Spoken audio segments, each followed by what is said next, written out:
저는 미국 LA에 소재하고 있는 퓨리턴 리폼드 유니버시티 아시아 지역 대학원 원장 김명중 교수입니다. 아시아 전체 지역에 여러 나라에 지금 개설을 하고 있습니다. 건강학 박사 과정입니다. 건강학 박사 과정을 등록하고자 하는 자도 이 강의 말미에 제가 전화번호를 말씀드리겠습니다. 전화로 문의해 주시고 개설을 원하는 자 아시아 지역에 문의를 해 주시기 바랍니다. 오늘은 니미 마사노리라고 일본의 한의사입니다.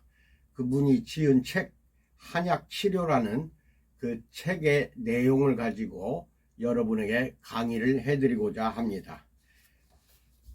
한약이 건강학 박사과정에서 탕제나 환제 또는 산제 등으로 식약처에서 허가를 받아서 만드는 것도 다 가르치고 있습니다. 물론 전체 한약을 다 가르치는 것이 아니라 그 어떠한 한약을 배합을 잘 해서 세포가 부활이 되는 내 몸 체내 세포가 부활이 되는 그러한 처방을 제가 가르치고 있습니다.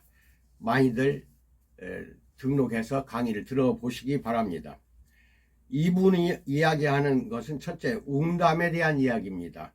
민간약인 웅담은 급성 상복부 통증에 잘 듣는다. 통증을 한의학에서는 적이라고 합니다. 급성 상복부 통증, 복부의 윗부분입니다. 상복부 통증에 잘 듣는데 주성분인 우르소 데옥시콜산, 이것은 주성분으로 만들어서 한의학이 아닌 현대의학에서 우르사라고 지금 국내에서는 시판 중에 있습니다만은 현대의학에서는 주성분, 웅담이 주성분에서 우르소 데옥시콜산을 가지고 우르사 만든 것이 판매가 되고 있는데 치료용으로 일반 의약품으로 그렇게 치료를 하고 있습니다만은 이게 상복부 통증에는 효과가 나타나질 않습니다. 전혀 나타나질 않아요. 이게 민간약으로 쓸 때는 효과가 나와요. 상복부 통증에도 좋은 효과가 나오지만 웅담 자체를 먹을 때에는. 그런데 그 주성분을 가지고 우르사를 만들어서 복용하면은 전혀 효과가 나타나지 않는다. 이런 이야기도 하고 있고, 민간약과 그러면 한약의 차이는 무엇인가? 민간약이라는 것은 한 가지 종류의 약재로만 만드는 것을 민간약이라고 하고, 한약이라는 것은 몇 종류, 여러 종류의 약재가 합쳐져 있어서 그것을 밸런스를 맞추는 겁니다. 약재의 합산과 밸런스로 구성된 것이 한약이다. 예를 들어서 말씀드립니다. 민간약 중에 여러분이 가끔 갈근, 즉 칡뿌리죠. 갈근을 가지고 갈아서 먹기도 하고 탕제로 해서 끓여서 먹기도 하는데, 이것은 한 가지 약재를 사용하면은 그것은 역시 민간약이라고 칭하며, 생강도 있죠. 생강을 끓여서 그렇게 차로 드시는 경우 많죠. 이것은 민간약에 들어갑니다. 한 가지 종류의 약재로만 만들면은 민간약이고, 한약은 여러 가지 종류의 약재가 합산돼 가지고 밸런스를 맞추어서 구성이 되는 것입니다. 예를 들어서 갈근, 그 칡뿌리로 들어가서 만들어지는 처방 중에 한약의 유명한 처방이 갈근탕인데요.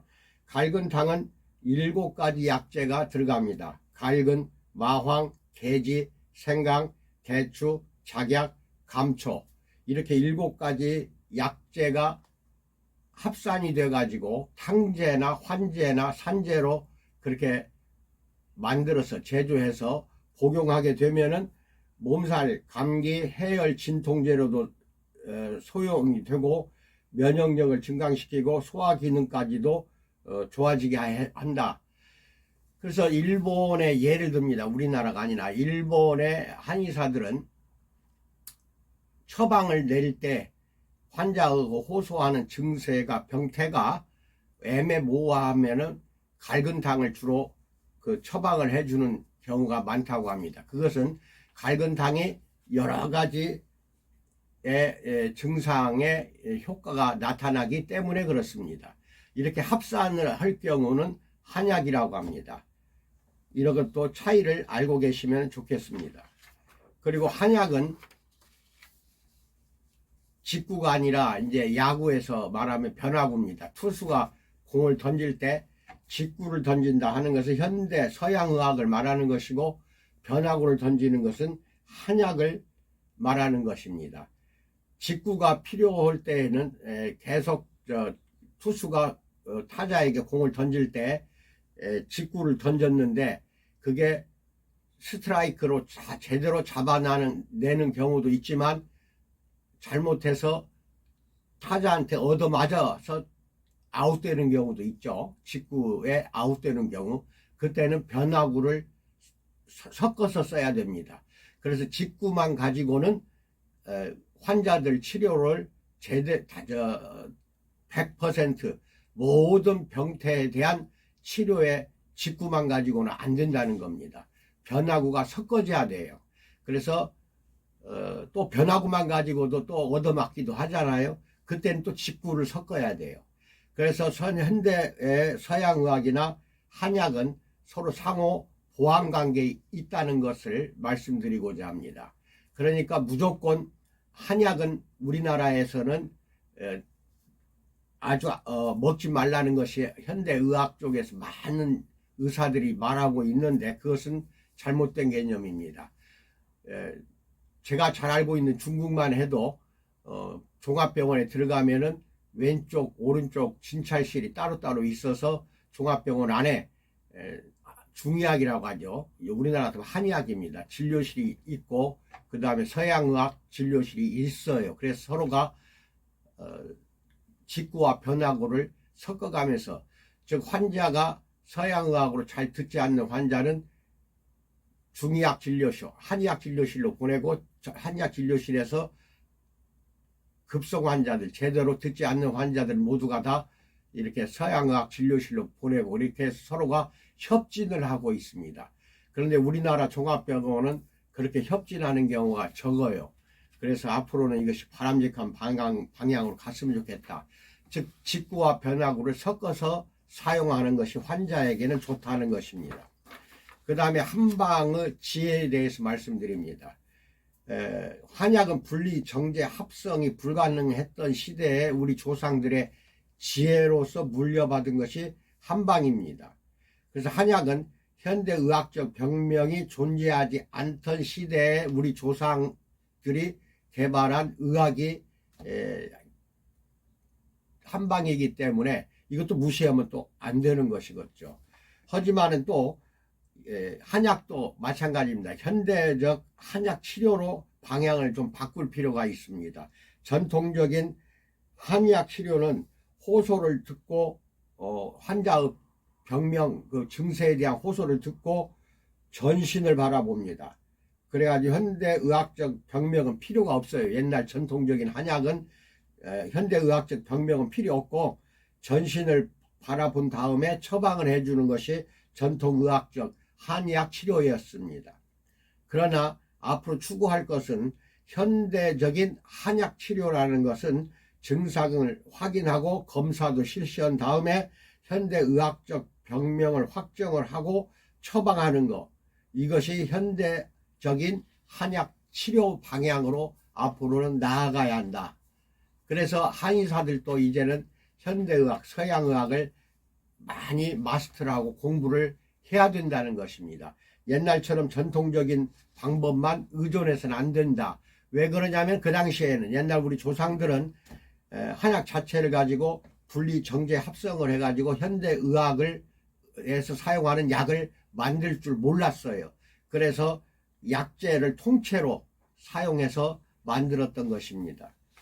그래서 앞으로는 현대적인 한약으로 방향을 바꿔야 된다는 것도 말씀을 드립니다. 그래서 앞으로 현대적인 한약 치료는 어떻게 하냐? 먼저 병명 증상을 보고 투여를 해야 되고, 한의학 진료는 이제는 앞으로 별로 필요하지 않게 되고, 일반 의사도 내일부터 바로 처방이 가능해야 되고 플로 차트를 이렇게 만들어야 돼요. 그래서 처방하는 순서는 결정되어 있다는 거죠. A가 A, 그 다음에 B를 건너서 C로 가야 돼요. 그래서 전통적인 한의학 치료는 한방 전문의는 이렇게 처방한다. 한의학적인 진료가 필요하다. 경험이 필요하다. 한의학은 전부 전통적인 한의학은 경험이거든요. 그러나 패턴 인식이 정해져 있어요. 전신을 바라보기 때문에. 근데 이것이 조금 바뀌어야 된다는 것을 말씀드리고자 합니다. 그래서 앞으로 한의학은 그런 방향을 어떻게 가야 되느냐. 서양의학을 보완 의료로서의 한약이 돼야 된다는 겁니다. 서양의학의 보완의학으로서, 물론 대체의학은 아닙니다. 보완해준다는 개념이죠. 그렇게 방향을 가야 된다.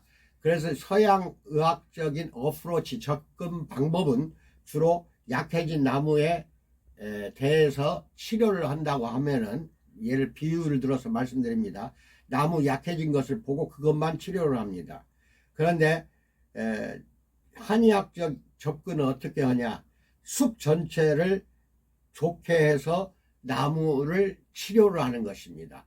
한 그루 나무가 병이 들었다. 그 나무만 치료하는 게 아니라 숲 전체를 바라보면서 숲 전체를 치료해서 나무 한 그루 안 좋은 것을 치료한다. 이게 한의학적인 접근입니다. 그래서 서양의학과 한의학 접근 방법이 이제는 직구 변화구처럼 섞어서 그렇게 보완해서 해야 될 거 아니냐 하는 것을 말씀드리고자 합니다. 그래서 앞으로는, 근데 제가 그러면 한의학을 가르치냐, 그것은 아닙니다. 우리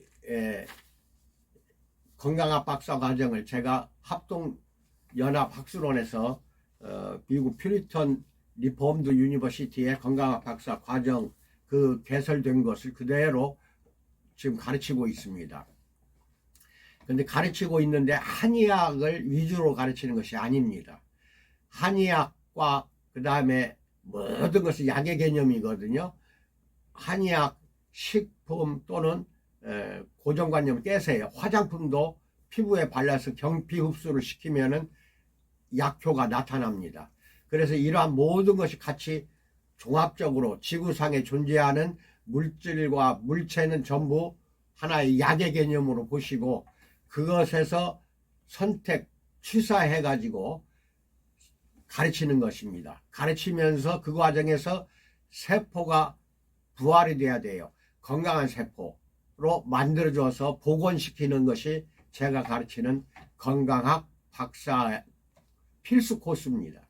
그래서 세포 부활학을 가르친다. 이렇게 핵심적인 것을 말씀드릴 수가 있겠습니다. 그 세포 부활학을 배우려다 보니까 화장품도 배워야죠. 식품도 배워야죠. 그 다음에 한의학도 배워야 되는 것이죠. 그런 개념에서 오늘 간단하게나마 한의학에 대한 그 개념을 여러분에게 설명 말씀드렸습니다. 다소 건강학 박사가 여러분 사업에 또는 여러분의 직위나 자존감에 큰 도움이 되기를 기원해 마지 않습니다. 제 상담 전화는 010-6304-2175 010-6304-2175 이쪽으로 전화를 주시면은 친절하게 문의하시면은 상담을 해드리겠습니다. 이런 모든 자료도 원하시면은 요청하시면은 보내드립니다. 여기까지 마치겠습니다. 항상 건강하시기를 축원드립니다. 감사합니다.